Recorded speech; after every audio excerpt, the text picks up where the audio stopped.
Hello, this is my weekly podcast. My name is Allie Jones, and this week we'll be discussing childhood obesity in America.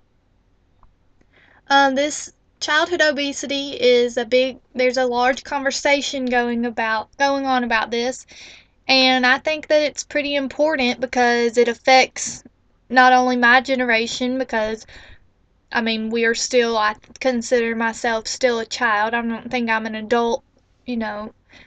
But also the children around us and the generations that will come after us. And I think that just lately has childhood obesity become a big deal. I don't think it was that big of a deal, when my parents were growing up or whatever.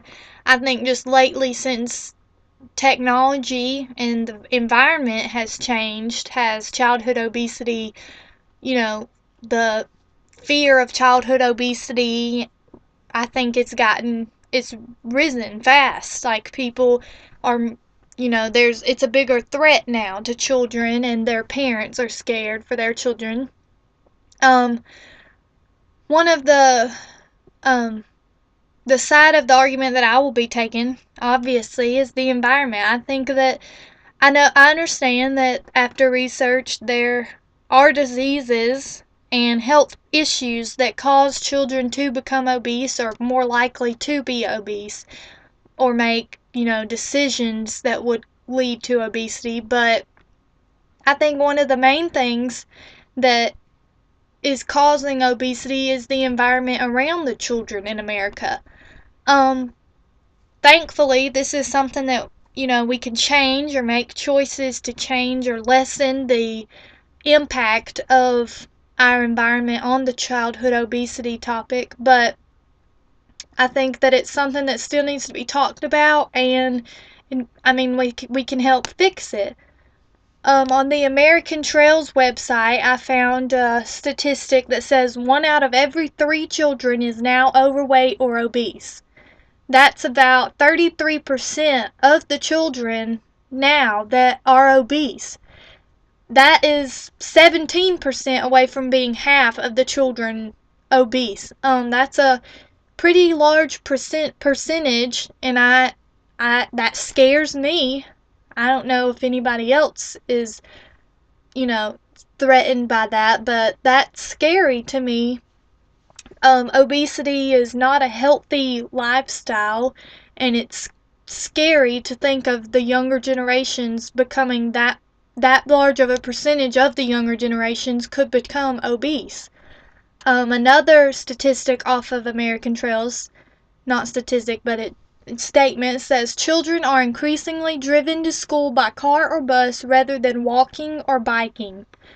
This one kind of, I know it's obvious, everybody knows not that many people walk or ride their bike to school anymore, but for instance, my senior year of high school, every single morning I would see this lady walk her kid to school. They lived in a neighborhood close to the school, and every single morning I would pass them. He would be riding his skateboard, the little boy, and the mom would be walking beside him.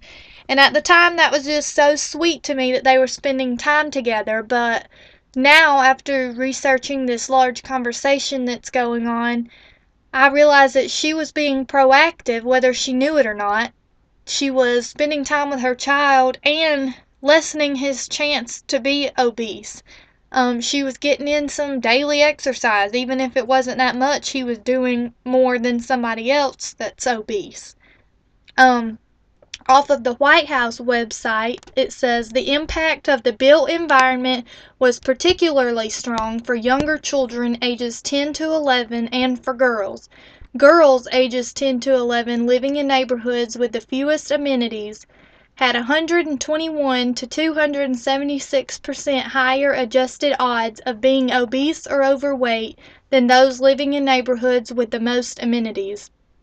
That statistic right there says, 121 to 276% higher odds to be obese for girls who did not have that much stuff to do around where they live. Maybe they didn't have tennis courts. They didn't have a playground to play on.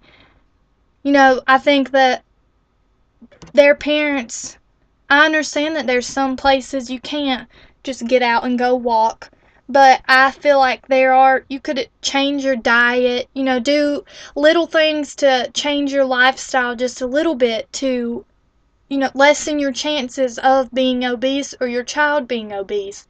I think that it's very important that the parent be just as committed and dedicated to changing their lifestyle as the kid. It would be tough for me personally to totally change, not, I mean, to change even just a little bit how I eat, what I do every day, how much I watch TV.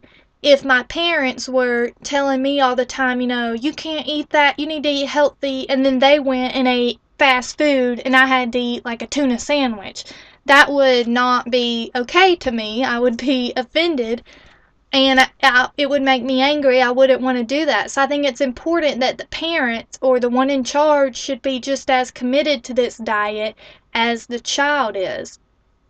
In an interview from People magazine, a dietitian was interviewing a couple children that were obese and their parents. And the dietitian says, "What's changed in the last 30 years? It's not our genetics, it's our lifestyle." That pretty much, sums up my whole argument that genetics does not play as much as a large role as we would hope that it would. If it was genetics, that would be out of our hands. We would not be guilty of this childhood obesity, but I mean, realistically, it's our lifestyle that's having the most impact. Um, just changing a little bit, being more active, changing your diet, being aware of what could cause childhood obesity, I think would really help America and the childhood obesity conversation. And I hope that my opinion is heard and my voice is heard, and I hope to contribute to this large conversation. Thanks for listening.